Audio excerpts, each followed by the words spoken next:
Autumn of 1843 was a dark time for me. I was a young author, and until that year, quite successful.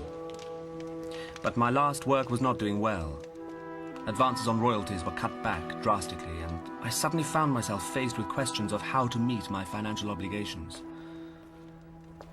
My mind was so haunted by these problems that in place of sleep I took to walking the black streets of London long after most sober people had gone to bed. On occasion, these walks brought me face to face with a time from my childhood, when I worked day after day in a factory while my father was in a debtor's prison. Now I was faced with a very real possibility that those days from my past could suddenly become the future for my own family. This was horrifying to me.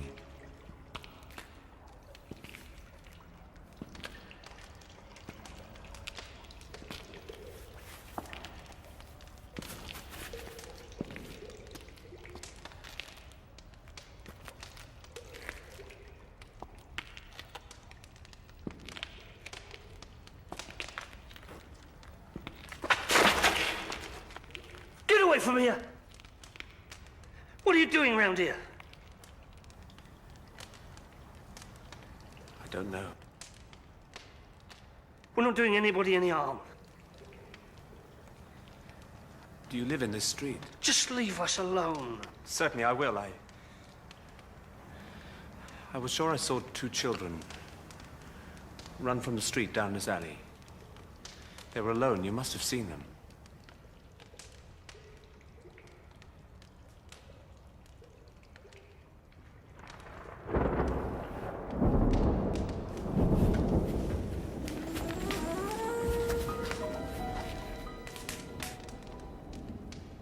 These are your children. What covers them? They work in a bakery. It's how we eat. Not that you'd understand. Now please, just go away.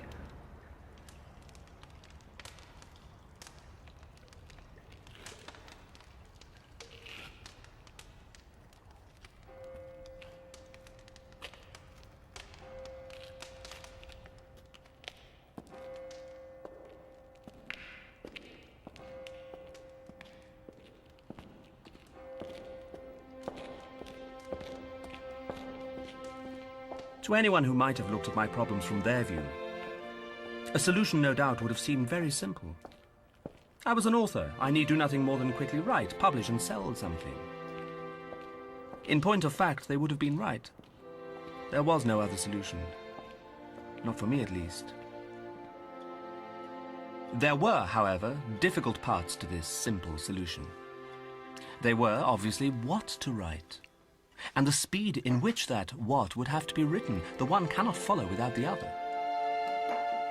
My mind, though, was paralyzed.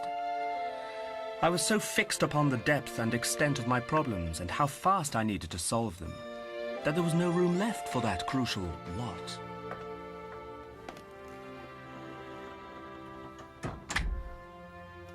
He's still not moved, Mum. When I went in this morning with his breakfast, he was sitting in just the same way, only he was sleeping. Now he's awake, but he's not moved a fraction.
go. You go. Go. Go.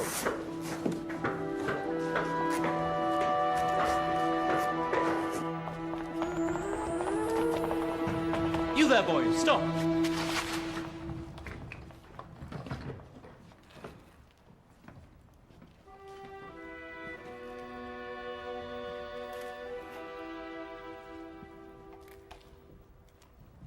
Do you know me, sir? Where on earth are you going at this time of night? I'm just done working, sir. I'm going home. Your father has no job of his own, then, I take it? Oh, yes, sir. He has a job. My mum, too. It's just not enough, that's all. Can I go now, sir? Yes. But tell me one thing first. Who'd you work for? For people like you, sir.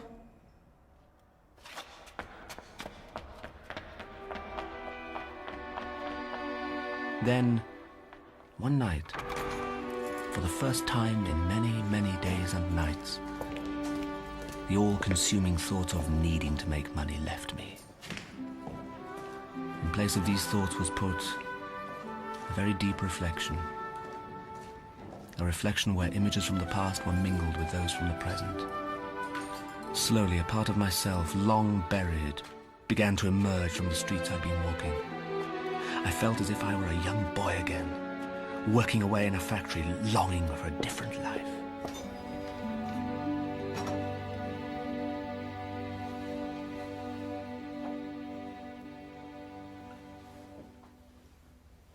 You all right, Mum? Yes, I'm fine. I've been here for quite some time. But why, Mum? I woke up in the night and I heard him crying. And when I reached the door to go into him, he was suddenly laughing. It went on like that all night. And in between the crying and the laughing, he talks to himself. God bless him, Mum. He must be at his wit's end. No. I think he's finally writing. You see? Perhaps it's best if I not go in right now.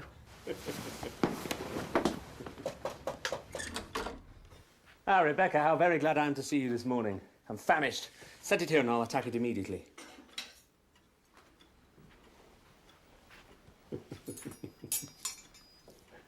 Good to see you in better spirits, sir.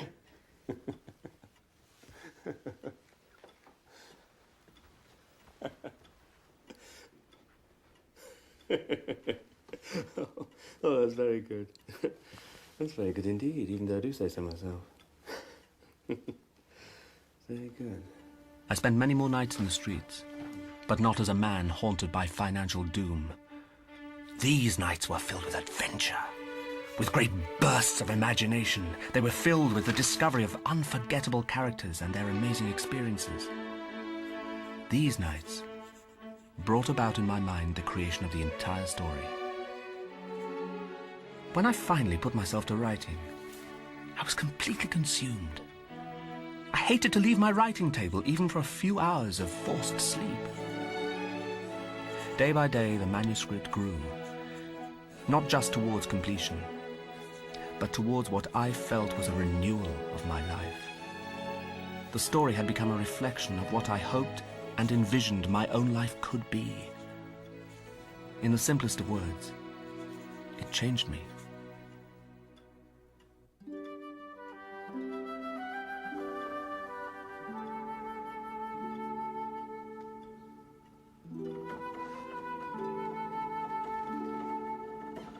Gradually, the thoughts of money, debts, and financial obligations began to recede in importance. They became much more centered on how the book could be published and sold, so that even those of very modest means could afford it. I was determined that this little story, and the change it brought in my life, be shared with everyone.